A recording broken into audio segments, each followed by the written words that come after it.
Voici la servante du Seigneur, que tout m'advienne selon ta parole. Alléluia, Alléluia, Alléluia, Alléluia, Alléluia, Alléluia, Alléluia. Le Seigneur soit avec vous. Et avec votre esprit. Bonne nouvelle de Jésus-Christ selon saint Luc. Gloire à toi, Seigneur. En ce temps-là, l'ange Gabriel fut envoyé par Dieu dans une ville de Galilée appelée Nazareth à une jeune fille vierge, accordée en mariage à un homme de la maison de David appelé Joseph.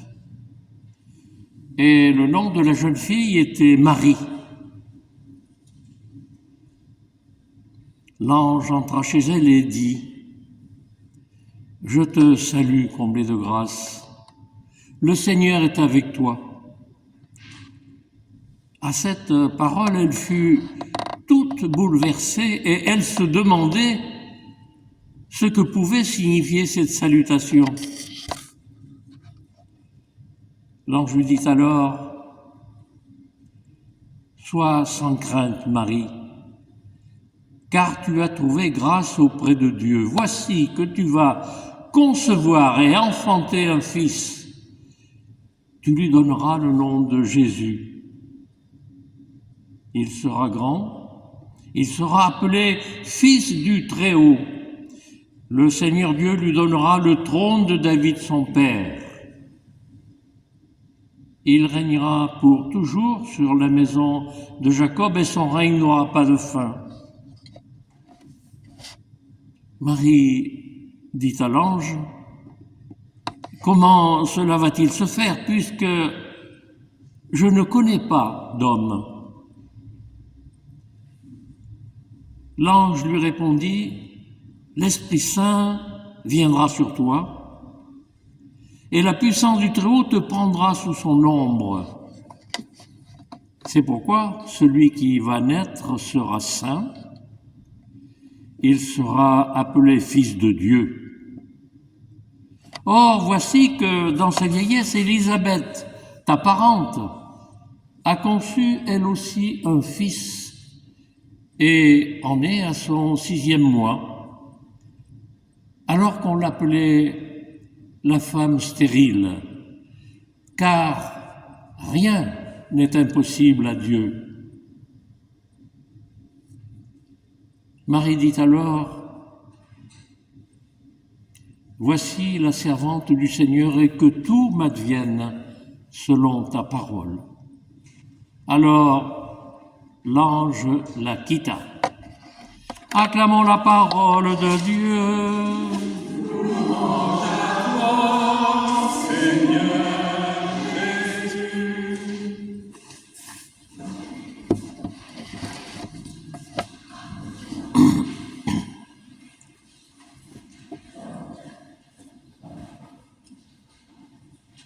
Parler de la Vierge Marie et un grand-père, un arrière-grand-père de 14 petits-enfants, c'est toujours un peu particulier pour vous et peut-être pour vous aussi, les mamans ou celles qui accueillent. Voilà, frères et sœurs,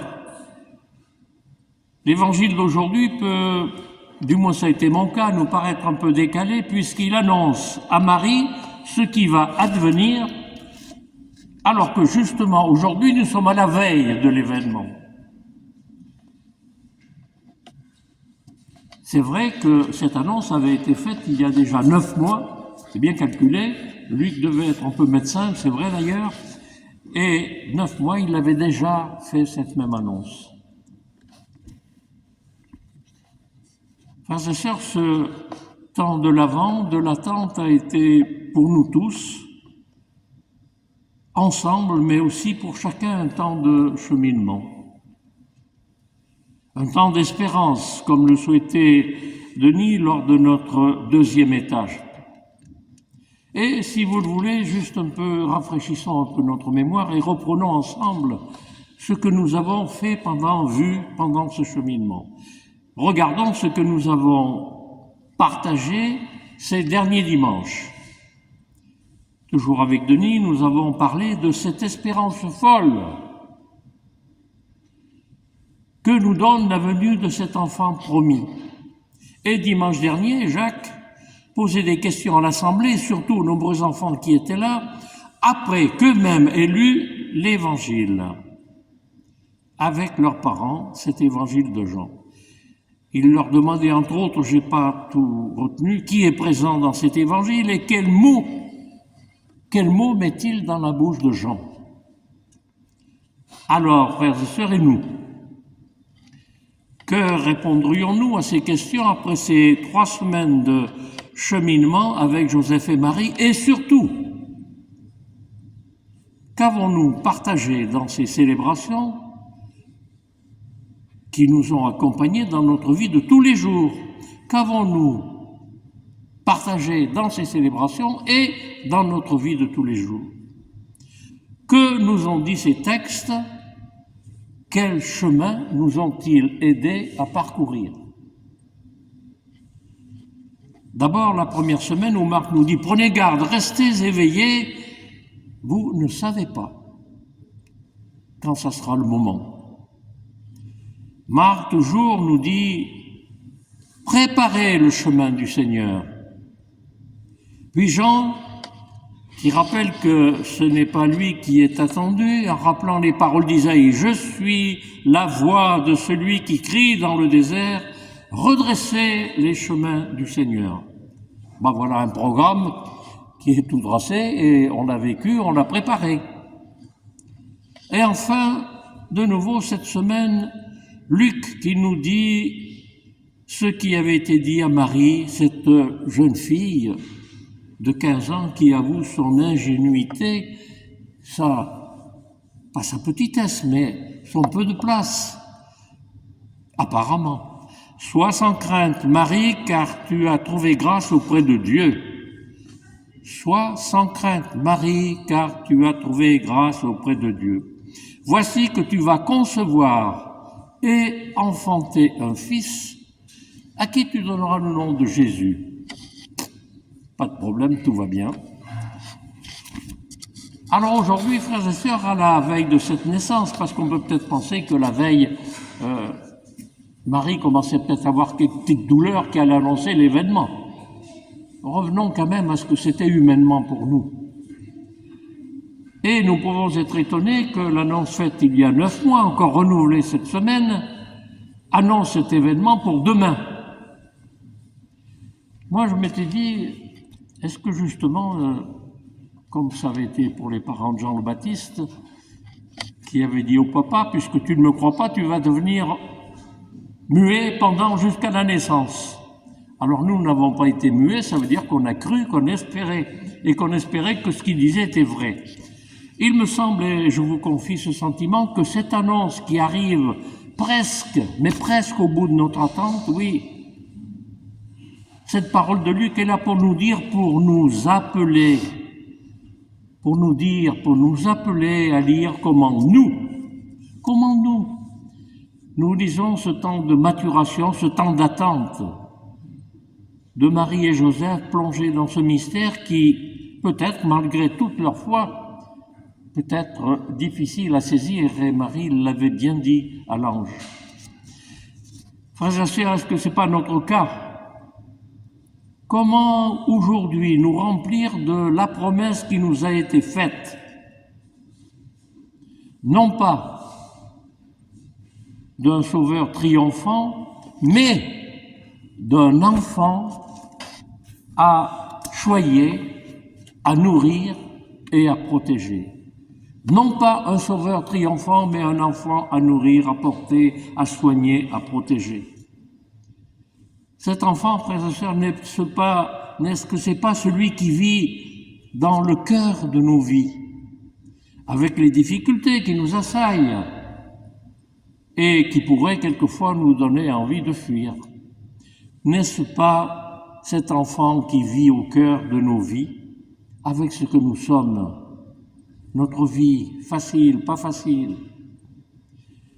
Et l'ange dit à Marie, ne crains pas. Et permettez-moi de penser que cette phrase aujourd'hui nous est destinée à tous. Ne crains pas. Et c'est ce que dit le Père quand il nous confie son Fils. Il faut dire qu'il a confiance quand même. Parce que ce drôle né dans une crèche, dans un monde qui est facile comme on le voit aujourd'hui, il nous est donné, il nous est confié. Et qui, mieux que nous, pouvons nous en occuper puisqu'il nous fait confiance.